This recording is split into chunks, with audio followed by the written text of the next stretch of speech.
What sense with this? In Nigeria, self the backfire. You know fit get your hunger read for 5 naira. For poor man to chop now, man. I tire. Junction, na so shandy, police they collect. Agberu then the dog take style, they picking pocket. So them eyeballs with the shine for them to suck. And if you no drop a good jet for them, a heavy packet. Oh yeah, my friend, pack your car, quick.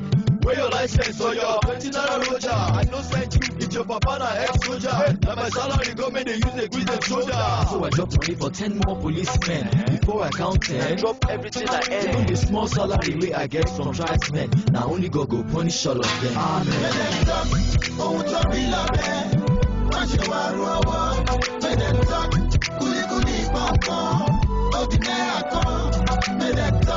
We want to know what's up. We got this show on. Make them talk. Come to be love there. But you are raw. Make them talk. Kuli pom pom.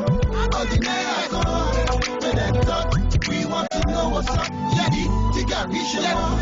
Make them talk. We are too sharp. We wanna set the stuff. No need to rush. Why you seen the dust? I think they collect us. Many black against us. Of course we got the gas to pump. Soldier go, soldier come. No matter son. Also do you delay? Can't imagine. Last one like a chalet. Our economy be like comedy. Talent the west, no remedy. See them big fella, they call them prosperity. Fat man, plenty party now in society. Fucking 916, 99 standing. Back us like standing. Yeah. Oh, sorry, love it. Once you are raw, make them talk. Kuli, bum. Ordinary come. Make them talk. We want to know what's up. We got vision one. Make them talk. Oh, sorry, love it. But you are raw. Make them talk. Kuli, bum. Ordinary come. Make them talk. We want to know what's up. We got vision one.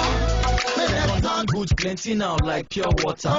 For overseas, Nigeria be their gutter. Lagos sticks don't food, plenty of water. See everywhere, not one at the butter. Everybody na sharp man, no slacking. This man they give the next man close marking. Hijacking, money na solo runs. Now which level this economy they go?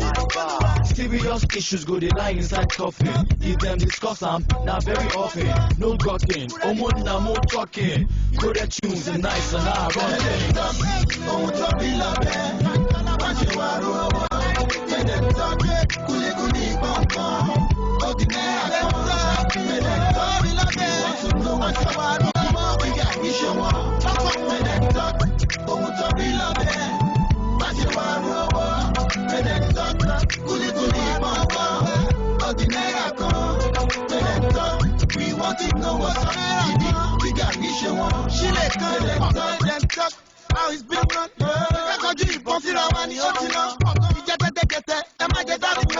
Don't be offended if your name is on the road. Can you move? You call them Nigeria must be great. No to all of them. Power like my shit. I just got to walk up. I lay on that. I feel my shot on. That was actually for Yoruba. I feel my shot on.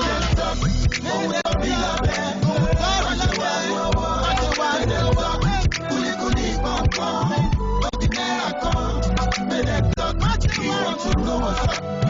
We got vision one. Make them talk. Oh, sorry, love it. Kuli, ordinary come. Make them talk. We want to know what's up. We got vision one. Make them talk.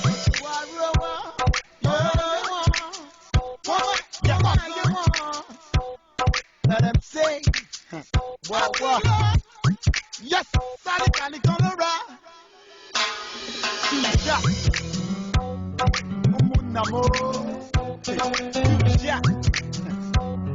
Two shot. Just like gunshot, you know what I'm saying? Cut it to the studio. J. Plus. Now I see G. A left double G. AKA top son, that's the nut. Hey, cut it to the studio. And you know what? It's a many man. Yeah, you know what I'm saying? I think about that. Yeah, job, it's too much.